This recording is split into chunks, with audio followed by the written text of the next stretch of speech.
Hello and welcome to this tutorial on conditionals in Python. In Python, we use conditional statements to make decisions based on certain conditions.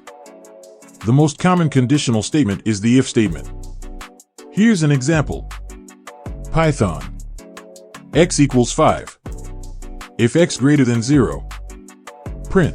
In this example, we check if the value of x is greater than 0.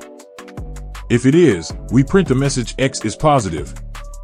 The if statement is followed by a condition in parentheses. If the condition is true, the code block indented under the if statement will be executed. If the condition is false, the code block will be skipped.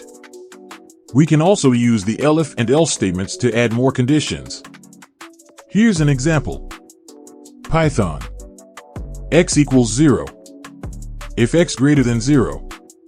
Print. Elif x less than 0. Print. Else. Print.